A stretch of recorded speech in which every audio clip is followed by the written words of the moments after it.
Welcome back to the Easy English Room podcast, everyone. It is truly wonderful to have you with us today on this beautiful, calm afternoon. Wherever you are right now, maybe you're sitting at home with a cup of coffee, walking outside, or even commuting, we are really grateful that you chose to spend this time with us. I am Henry, and as always, I am joined here in the studio by the absolutely amazing, thoughtful, and insightful Emma. She always brings such a fresh perspective to our conversations, and I personally learn something new every time we record together. We are both so incredibly happy that you have decided to tune in and join our conversation today. It really means a lot to us, because this podcast is not just about learning English. It's about sharing real-life experiences, real emotions, and helping you feel more confident expressing yourself naturally. So sit back, relax, and let us enjoy this moment together. Hi there, Henry. That was such a warm introduction. Thank you. And of course, a big friendly hello to all of our listeners out there. Whether you are a regular listener or this is your very first time joining us, welcome. You're always part of our little learning community here. So let us kick things off today with a quick, relatable question. I want you to really think about this for a second. Have you ever had one of those long, exhausting nights where your brain simply refuses to shut down? You know the kind of night I mean. You turn off the lights, you get comfortable, maybe you even close your eyes, but your mind just keeps going. You're lying there in the dark, staring up at the ceiling, and suddenly, out of nowhere, your brain decides it's the perfect time to replay a slightly embarrassing thing you said at a party years ago. And it's never just a quick thought, right? It's like your brain replays the whole moment in high definition with every detail. You start thinking, why did I say that? Or did everyone notice how awkward I was? Or sometimes it gets even worse. Instead of looking at the past, your mind jumps into the future. You start imagining and vividly picturing how every single thing you've planned for tomorrow could possibly go horribly wrong. You imagine awkward conversations, mistakes at work, or things not going the way you want, and suddenly you feel stressed before anything has even happened. Oh, wow, Emma, I know that feeling all too well. It's completely relatable. Honestly, I think almost everyone listening right now is nodding their head and thinking, yes, that is exactly me. And it's interesting because in those moments, everything feels so real, even though nothing is actually happening. It's just your thoughts, but they feel powerful. Or how about this very common situation? I'm sure many people will recognize this one. You're texting someone you care about, maybe a friend, maybe someone special, and then they don't reply for an hour, just 1 hour. Now, logically, the simplest explanation is that they're busy. Maybe they're working, maybe they're driving, maybe their phone is on silent. There are so many normal reasons. But instead of thinking that, your brain immediately jumps to the worst possible conclusion. You start thinking, oh no, they must be ignoring me, or did I say something wrong? Or even, that's it, they must hate me now. And then it keeps going, right? It doesn't stop there. Suddenly, your mind creates this whole story. I've completely ruined everything, or this relationship is over, or even something dramatic like I'm going to be alone forever. All of this just because of one unanswered message. It sounds a little funny when we say it out loud, but in the moment, it feels very real. So, does that sound familiar to any of you listening? Exactly. And the funny thing is, we all know deep down that we're probably overreacting, but we still can't stop the thoughts. It's like our brains have this hidden, secret talent for turning the tiniest, most insignificant things into a full-on, high-stakes drama. A small situation becomes a big story, and before we know it, we're completely caught inside it. And the more we think, the worse it gets. One thought leads to another, and suddenly your mind is racing. It's almost like your brain is trying to solve a problem that doesn't even exist yet. That's exactly why today we're talking about a challenge that we all deal with at some point in our lives: how to stop overthinking, right? Because overthinking is not just mentally tiring, it can also affect your mood, your sleep, and even your confidence. Honestly, it's exactly like running on a hamster wheel. You're putting in all this effort, your mind is working nonstop, your thoughts are moving fast, but at the end of it, you're not actually getting anywhere. You're just feeling more tired and more stressed. That's such a perfect way to describe it, Emma. The hamster wheel image really captures it. You feel busy, but you're stuck in the same place. But here's the good news for everyone listening. Please don't worry or feel overwhelmed because we have definitely got you covered today.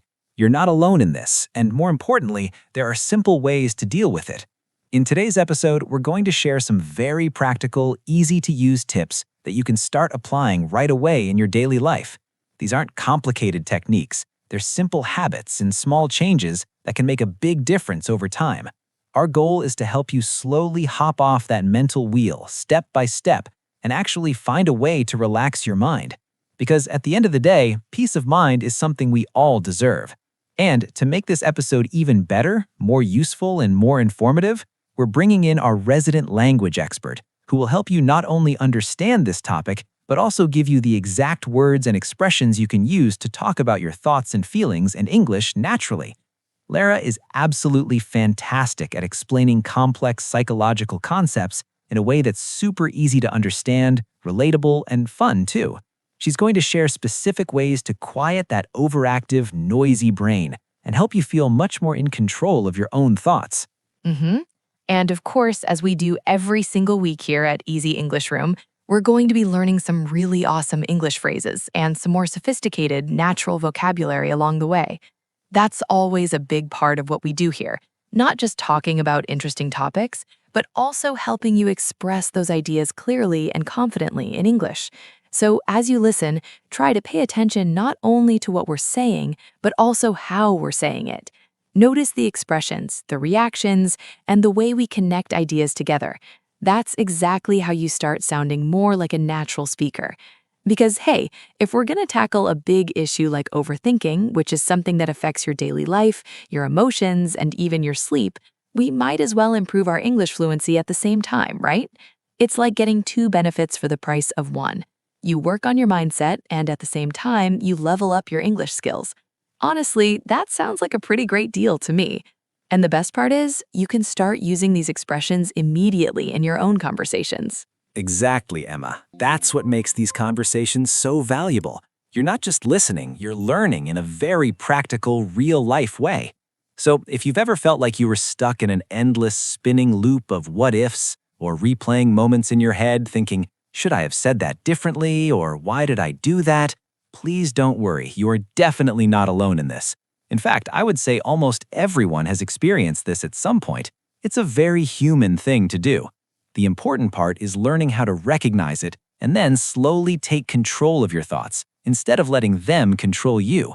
And that's exactly why this entire episode is designed specifically for you. Everything we're going to talk about today is practical, simple, and realistic. No complicated theories, just useful ideas you can actually apply in your daily life. So, all right, let's not overthink this introduction any longer, because that would be a bit ironic, wouldn't it? Let's get started. It's time to welcome Lara to the microphone, and we're going to dive deep into today's topic, how to stop overthinking and finally give your mind a bit of peace. I have a really good feeling about this episode. I think you're all going to love it, and hopefully you'll walk away feeling lighter, calmer, and more in control of your thoughts. All right, let's do it. Thank you, Henry and Emma. It is a pleasure to be here.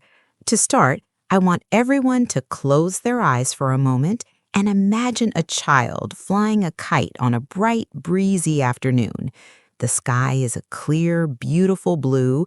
The wind is perfect, steady, and supportive, and the kite soars higher and higher into the air. The child is smiling, gently tugging the string to keep everything balanced and harmonious. But then, quite suddenly, the string begins to tangle. In a panicked rush to fix it, the child pulls harder on the line, but this only serves to twist the string even more. The kite begins to wobble, it falters in the air, and then, with a final dip, it crashes down to the ground. That beautiful, fun moment has instantly turned into something frustrating and stressful. Now, picture this alternative. What if the child had simply paused, taken a deep, calming breath, and gently worked through the knots with patience instead of panicking? The kite would have flown again, free and graceful. Our thoughts are much like that kite. When they are left to flow naturally and freely, they lift us to new heights of creativity and peace. But when we overthink, pulling and twisting those thoughts too much with worry, they tangle, pulling our mood and our productivity down with them. Overthinking keeps us stuck in a messy knot of what ifs and should haves, making it incredibly hard to move forward with our lives. But just like the child with the kite, we can learn to untangle our minds. Sometimes the most powerful thing we can do starts with just letting go. Life, much like the vast sky, is full of unpredictable and changing winds. Challenges, uncertainties, and big decisions come at us from all directions, especially in this fast-paced world of 2026. It is completely natural to think about these things. They deserve our careful attention. But overthinking happens when we dwell on them far too much, trying to control every single gust of wind and every possible outcome. The harder we pull at that mental string, the more our thoughts spin out of control.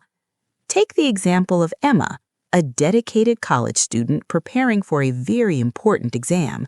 She studied incredibly hard, but as the date of the exam approached, her thoughts began to spiral. She started asking herself, what if I forget everything the moment I see the paper? What if the questions are far too hard for me? What if I fail and disappoint my family and everyone who believes in me? Instead of focusing on the things she could actually control, like reviewing her clear notes or taking healthy breaks, Emma spent hours and hours playing out these worst-case scenarios in her mind. The result? She suffered through sleepless nights, felt endless anxiety, and had a completely drained, exhausted mind before the exam even began. Emma's story is a powerful reminder of something simple yet profound. Overthinking does not solve your problems. It actually creates brand new ones. Just like the kite, our minds need space and air to breathe, and the very first step is learning how to pause. There is a wise saying that fits this situation perfectly. You cannot stop the waves, but you can certainly learn to surf. Our minds are very much like the ocean, vast, deep, and full of waves. These waves represent our thoughts, our emotions, our doubts, and our hopes. Some of these waves are small, gentle, and easy to ride. Others are towering, dark, and intimidating, threatening to pull us under the surface. Overthinking happens when we try to control these waves or fight desperately against the natural current. No, the truth is, the waves are a natural, unavoidable part of life. We cannot stop them from coming. What we can do, however, is learn to surf. Think about Stella, a young professional who used to constantly overthink her every decision at work. After every meeting, she would replay her words over and over in her mind. Did I say the wrong thing? Should I have added more specific details? What if my boss thinks I am not capable of this role? These thoughts would crash over her like heavy waves, one after another, leaving her mentally and physically exhausted. But when Stella started focusing on riding each wave as it came, instead of fearing them, her whole perspective shifted. Instead of questioning every single word she spoke, she learned to trust herself and her expertise. She reminded herself that one single meeting did not define her entire career or her abilities. Riding the waves does not mean you ignore them. It means acknowledging their presence, understanding that they are only temporary, and then choosing how you want to respond. Many people mistakenly believe that overthinking is actually a sign of being careful, cautious, or thorough. They say, I'm just analyzing every angle to make sure I'm prepared. But let's be completely honest with ourselves. Overthinking is rarely, if ever, productive. It might feel like you're problem solving, but it's not. It's exactly like spinning in a hamster wheel. You're moving endlessly, but you're not actually going anywhere. Here's another example. James, a bright entrepreneur, spent several weeks overthinking a major decision about his new business venture. He made endless lists of pros and cons, and he created backup plans for every possible scenario he could imagine. But the more he thought, the more confused and clouded he became. Instead of finding clarity, he felt completely stuck. Overthinking had trapped him in a state of indecision. What James didn't realize at the time is that no amount of thinking can ever guarantee a 100% perfect outcome. Life is unpredictable, and sometimes taking action, no matter how imperfect it might be, is the absolute best way to move forward. Overthinking is not about solving a problem, it's about getting stuck in a repetitive loop. Imagine trying to solve a complex jigsaw puzzle with only the same 5 pieces while refusing to look at any of the new ones. Overthinking keeps you locked in that same cycle, making it impossible to see the bigger picture. Why do we do this? Often it's because we're afraid of failure, afraid of rejection, or afraid of the unknown. But here's the great paradox. Overthinking does not protect us from these fears. It actually amplifies and grows them. It's like trying to shield yourself from a rainstorm with a colander instead of a solid umbrella. The more you try to stay dry, the wetter and more miserable you get. Letting go doesn't mean you're giving up. It simply means you are accepting that you can't control everything, and that's perfectly okay. Imagine holding a glass jar filled with muddy water. If you shake that jar constantly, the water stays brown and cloudy. But if you simply set the jar down and let it rest, the dirt slowly settles to the bottom and the water becomes clear again. Our minds work exactly the same way. When we stop the constant shaking of overthinking, we finally give our thoughts a chance to settle. True clarity only comes when we allow ourselves to pause.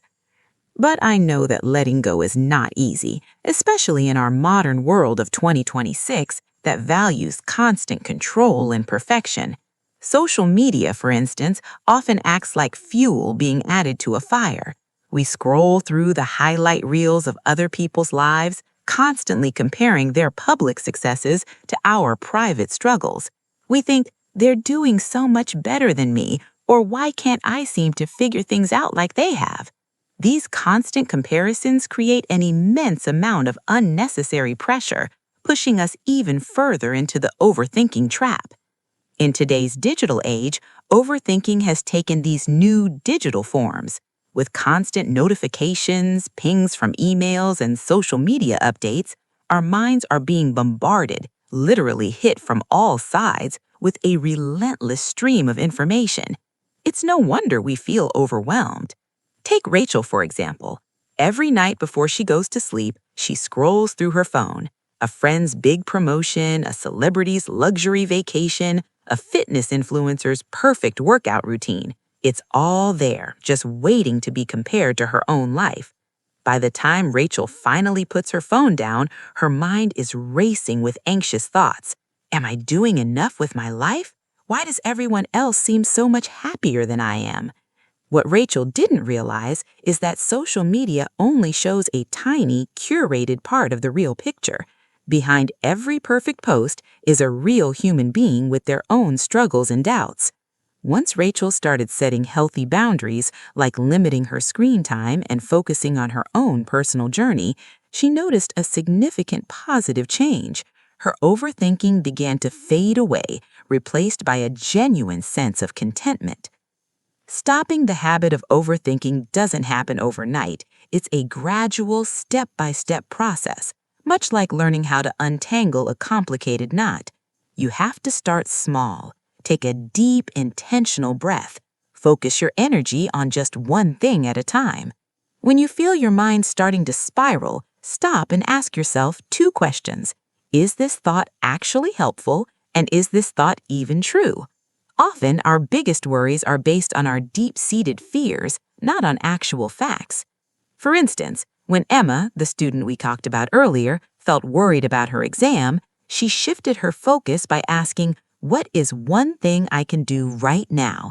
Instead of imagining disasters, she focused on reviewing just one single chapter at a time. This simple shift in focus helped her stay grounded in reality. Another powerful and life-changing tool is the practice of gratitude. At the end of each day, try to write down 3 specific things you're grateful for. This practice of gratitude shifts your focus away from what is wrong and toward what is right in your life, effectively breaking the cycle of overthinking. Life will always contain uncertainties, especially as we move forward through 2026, but overthinking does not have to be the thing that controls us. Like the child with the kite or the skilled surfer riding the waves, we can all learn to navigate our complex thoughts with grace and patience. Letting go is not about ignoring the problems we face. It is about trusting ourselves to face those problems without being completely consumed by them. Take a quiet moment now to reflect. What thoughts have you been holding on to much too tightly lately? What would happen if you finally let them rest, just like the dirt in that muddy jar of water? Could you find it in yourself to trust that you can handle the waves of life without needing to have all the answers right away? Remember, overthinking is not who you are as a person. It is simply something that you do. And with a bit of patience and consistent practice, it is a habit that you can definitely overcome. Now, before we finish, let us review some of the important vocabulary and expressions we used in today's lesson. Tangle.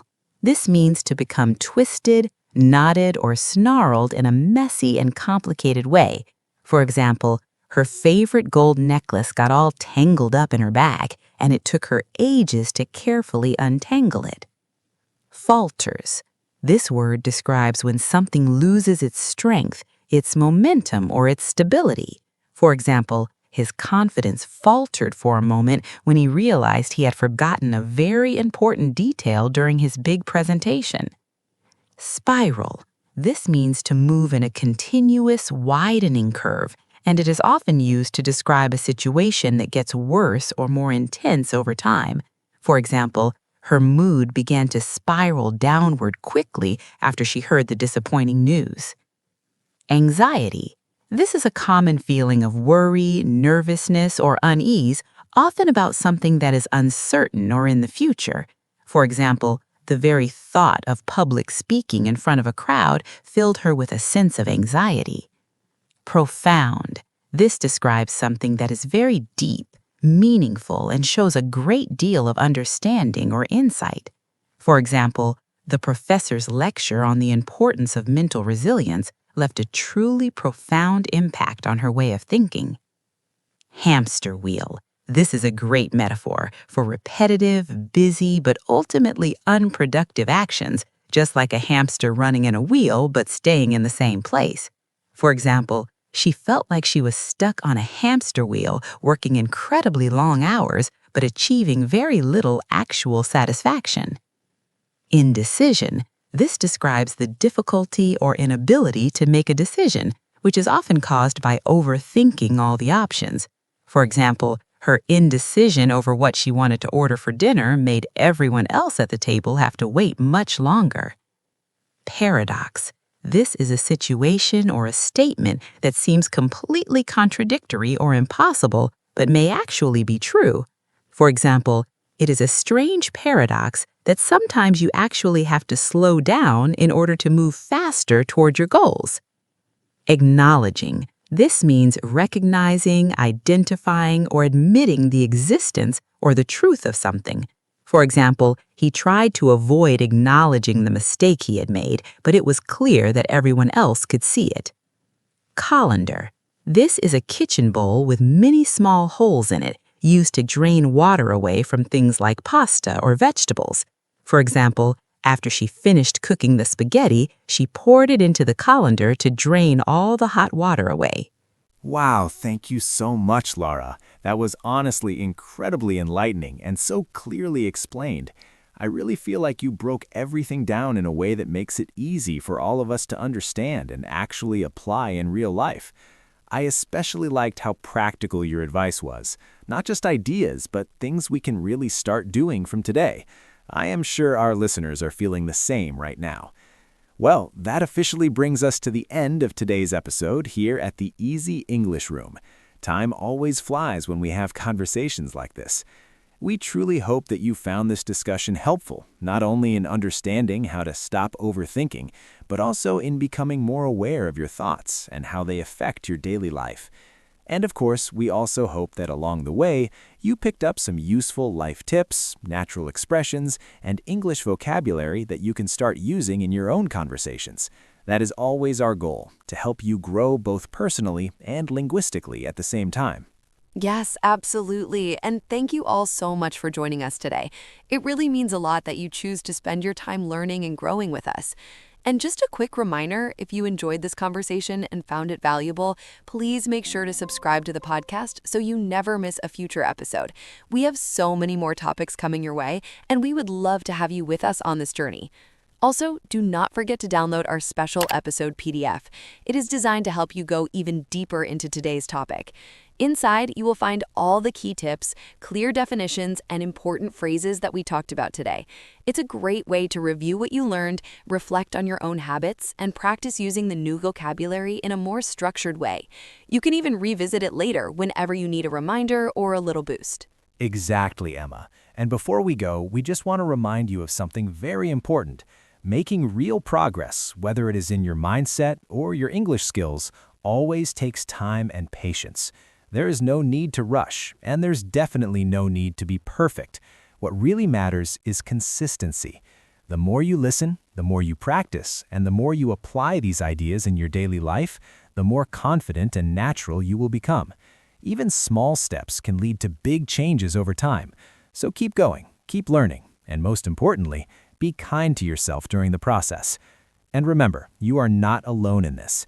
We are here for you every single week, guiding you, supporting you, and sharing this journey with you step by step. That is such an important reminder. And with that, we'll see you all in the next episode. Until then, take a deep, slow breath. Give your mind a little space to relax and trust in yourself and your progress. You're doing better than you think. Keep practicing, keep showing up, and keep making those small but bold steps toward better English and a much calmer, clearer mind. Bye for now, everyone. Take care of yourselves. And as we always say, happy learning. And remember, your progress doesn't have to stop here. If you are feeling motivated right now, that is the perfect moment to keep going.